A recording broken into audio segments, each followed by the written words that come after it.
राजनीतिक भूचाल मचा हो और ईडी दस्तक ना दे, ये भला कैसे संभव हुआ है। एक बार फिर राजनीतिक सरगर्मियों के बीच ईडी ने दस्तक दे दी है। नमस्कार, आप देख रहे हैं 4 PM न्यूज नेटवर्क और मैं हूं आपके साथ प्रगति ठाकुर। एक बार फिर आम आदमी पार्टी के गलियारों में ईडी की एंट्री हो चुकी है। दरअसल आपको बता दें कि आम आदमी पार्टी के राज्यसभा सांसद संजीव अरोड़ा के घर आज सुबह ईडी की रेड पड़ी, जिसके बाद राजनीतिक गलियारों में मानो शोर सा ही मच चुका है। ये रेड क्यों पड़ी और इसे लेकर सियासी गलियारों में क्या घमासान मचा हुआ है, उस पर चर्चा करेंगे। लेकिन ये बता दें आपको पहले कि राज्यसभा सांसद संजीव अरोड़ा एक सफल बिजनेसमैन भी हैं। पिछले 3 दशकों से व्यापार की दुनिया में वो धाक जमा रहे हैं। 10 अप्रैल 2022 को आम आदमी पार्टी से संजीव अरोड़ा राज्यसभा सांसद चुने गए, लेकिन गलती बस यहां हुई उनसे कि उन्होंने आम आदमी पार्टी की सरकार को ही चुना, क्योंकि पिछले कुछ समय से आम आदमी पार्टी के नेताओं के पीछे तो ईडी हाथ धोकर पड़ चुकी है और इसी के साथ ईडी के पाले में अब की बार राज्यसभा सांसद संजीव अरोड़ा का नाम आ गया है। फिर निकल पड़ी ईडी छापेमारी करने। बता दें कि मनी लॉन्ड्रिंग के एक मामले में प्रवर्तन निदेशालय यानी कि ईडी की पंजाब में छापेमारी चली। लुधियाना और जालंधर में आम आदमी पार्टी के राज्यसभा सांसद संजीव अरोड़ा के घर और ऑफिस में रेड चली, लेकिन छापेमारी में कुछ भी संदिग्ध नहीं मिल पाया। मामला फर्जीवाड़े से जमीन हासिल करने का बताया जा रहा है। वहीं इस छापेमारी के बाद भाजपा और प्रधानमंत्री मोदी एक बार फिर आम आदमी पार्टी के निशाने पर आ चुके हैं और इस छापेमारी को लेकर सियासी गलियारों में जो हलचल शुरू हुई है, उसका अनुमान लगा पाना फिलहाल तो मुश्किल हो चला है। इस रेड को लेकर अब बयानबाजियों का दौर भी शुरू हो चुका है। बता दें कि इस मामले पर मनीष सिसोदिया ने प्रधानमंत्री पर तंज कसते हुए कहा है कि आज फिर मोदी जी ने अपने तोता मैना को खुला ही छोड़ दिया है।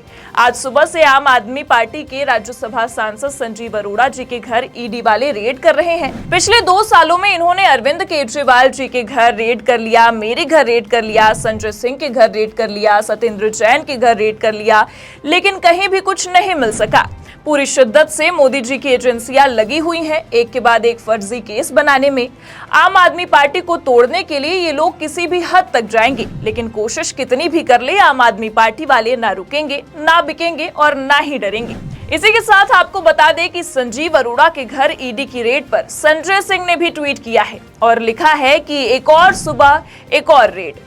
आप सांसद संजीव अरोड़ा के घर ईडी वाले पहुंचे हुए हैं। मोदी जी की फर्जी केस बनाने वाली मशीन 24 घंटे आम आदमी पार्टी के पीछे पड़ी हुई है।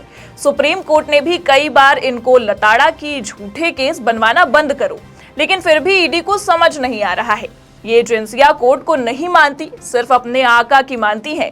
लेकिन मोदी जी का अहंकार आम आदमी पार्टी के नेताओं के हौसलों के सामने बिल्कुल फेल है। फर्जी केस और रेड वाले हथकंडों से आप एक ईमानदार पार्टी को तोड़ नहीं सकते हैं मोदी जी। आगे आपको बताते चले कि इस पूरे मामले पर मनीष सिसोदिया ने प्रेस कॉन्फ्रेंस कर मीडिया से बातचीत की है और कहा है कि ये ईडी की छापेमारी संजीव अरोड़ा के घर पर इसलिए हुई है क्योंकि वो आम आदमी पार्टी के सांसद हैं। साफ तौर पर मनीष सिसोदिया ने इस प्रेस कॉन्फ्रेंस के माध्यम से बीजेपी सरकार और प्रधानमंत्री को घेरते हुए ईडी और मोदी का कनेक्शन करार दिया है और कहा है कि ये रेड, ये छापेमारी केवल और केवल आम आदमी पार्टी को खत्म करने और केजरीवाल को खत्म करने के लिए हुई है। उन्होंने कहा है कि बीजेपी और प्रधानमंत्री का बस एक ही मकसद है कि आम आदमी पार्टी को कैसे खत्म कर सके। आज प्रधानमंत्री नरेंद्र मोदी जी ने अपने तोता मैना को फिर से इशारा किया और फिर से वो आम आदमी पार्टी के एक नेता पर टूट पड़े इस इरादे से कि कैसे आम आदमी पार्टी को बर्बाद किया जाए, कैसे आम आदमी पार्टी को खत्म किया जाए। उनका एक ही मकसद है, सोते जागते आम आदमी पार्टी को कैसे खत्म करें, अरविंद केजरीवाल जी को कैसे खत्म करें। आज हमारे पंजाब से राज्यसभा MP संजीव अरोड़ा जी के घर पर प्रधानमंत्री नरेंद्र मोदी जी ने रेड कराई है।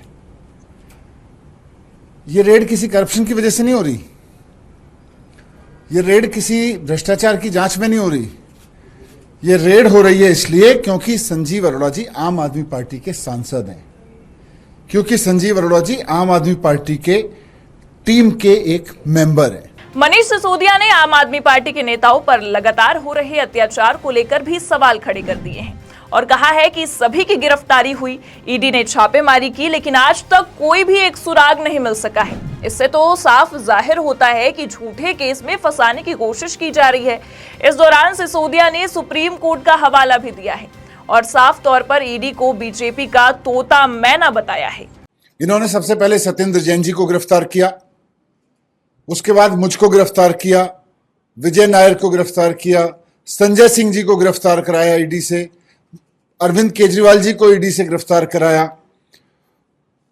सब बाहर आ गए, पूरा केस इनका तहस नहस हो गया। सुप्रीम कोर्ट ने उस केस के बारे में जिस तरह की टिप्पणियां की हैं, उसके बाद तो इन अधिकारियों को जो नरेंद्र मोदी जी के इशारे पे झूठे झूठे केस बना रहे हैं, डूब मरना चाहिए। उन पे तोहमत लगाई है एक तरह से कि कैसे कैसे गवाह ले आते हैं, 2 मिनट नहीं टिकेंगे, इतना सब बोला है। उसके बावजूद प्रधानमंत्री जी रुक नहीं रहे। प्रधानमंत्री जी अपने आप को कंट्रोल नहीं कर पा रहे कि अरविंद केजरीवाल जी को कैसे खत्म किया जाए। अब इस पूरे मामले पर संजय सिंह का भी बयान सामने आया है और उन्होंने कहा है कि भारत के प्रधानमंत्री को एक गंभीर बीमारी है जिसका इलाज होना मुश्किल है। इस नफरती बीमारी से प्रधानमंत्री केवल आम आदमी पार्टी को खत्म करना चाहते हैं। भारत के जो प्रधानमंत्री हैं नरेंद्र मोदी जी, वो एक गंभीर बीमारी का शिकार हो चुके हैं और उस बीमारी का नाम है नफरती बीमारी। ये एक लाइलाज बीमारी है। भारत के प्रधानमंत्री को आम आदमी पार्टी से, अरविंद केजरीवाल से इतनी नफरत है कि दिन रात उनका एक ही मकसद है, इस पार्टी को खत्म करो, अरविंद केजरीवाल को खत्म करो, उनके नेताओं को पकड़ पकड़ के जेल में डालो। लेकिन प्रधानमंत्री को पता नहीं क्यों गलतफहमी है। ये आम आदमी पार्टी है। आपके बंदर भुड़कियों से हम डरने वाले, झुकने वाले नहीं है। मैं प्रधानमंत्री से पूछना चाहता हूं, आपने 17 महीने मनीष सिसोदिया जी को जेल में रखा, 1 रुपए उनके घर से नहीं मिला, क्या मिला बताइए देश को। संजीव अरोड़ा के घर ईडी की रेड से सियासी पारा अपने 7वें आसमान पर पहुंच चुका है। जहां एक तरफ मनीष सिसोदिया ईडी को बीजेपी और प्रधानमंत्री का तोता मैना बता रहे हैं, तो वहीं दूसरी ओर संजय सिंह प्रधानमंत्री और भाजपा को नौटंकी दल करार रहे हैं। साफ तौर पर ऐसा कहा जा सकता है कि संजीव अरोड़ा के घर ईडी की रेड से आम आदमी पार्टी के नेताओं ने एक बार फिर नाराजगी जताई है और इसे झूठा केस करार दिया है। मोदी और भाजपाई इस देश के एक, जिसको कहते हैं ना, नौटंकी दल बन गया है। ये फर्जी और झूठ अफवाह कंपनी है ये, इसके अलावा कुछ नहीं है। भारत का प्रधानमंत्री बताता क्यों नहीं कि क्या मिला केजरीवाल जी, क्या मनीष सिसोदिया, क्या संजय सिंह, क्या सत्येंद्र जैन, क्या आपने रेड मारी, आपने पकड़ा, हम लोगों को जेल में डाला, आप बताओ ना देश को क्या मिला। इन सबके बाद ये तो साफ है कि संजीव अरोड़ा के घर पर ईडी के द्वारा की गई ये छापेमारी ने सियासी गलियारों की हलचल बढ़ा दी है और एक बार फिर ईडी आम आदमी पार्टी की रडार पर आ चुकी है। जहां एक तरफ बीते रविवार को अरविंद केजरीवाल ने जनता चौपाल के दौरान बीजेपी सरकार को घेरने की कोशिश की, वहीं एक बार फिर आम आदमी पार्टी के नेता के घर ईडी की रेड ने बीजेपी को कई सारे सवालों के घेरे में रख दिया है, क्योंकि बार बार आम आदमी पार्टी के नेताओं के घर ईडी का छापा पड़ना और वहां से कोई भी सुराग का ना मिलना या ठोस दस्तावेजों का ना मिलना, ये तो साफ करता है कि कहीं ना कहीं ईडी को आम आदमी पार्टी से इतना लगाव हो चुका है कि उन्हें उनके अलावा कोई नजर ही नहीं आ पा रहा है। फिलहाल राज्यसभा सांसद संजीव अरोड़ा के घर और ऑफिस में रेड पड़ना और कुछ भी संदिग्ध ना मिल पाना कहीं ना कहीं ईडी और बीजेपी की मुश्किलें खड़ी कर सकता है। फिलहाल आज के लिए बस इतना ही। देश और दुनिया की तमाम बड़ी खबरों के लिए देखते रहिए 4 PM न्यूज नेटवर्क। नमस्कार।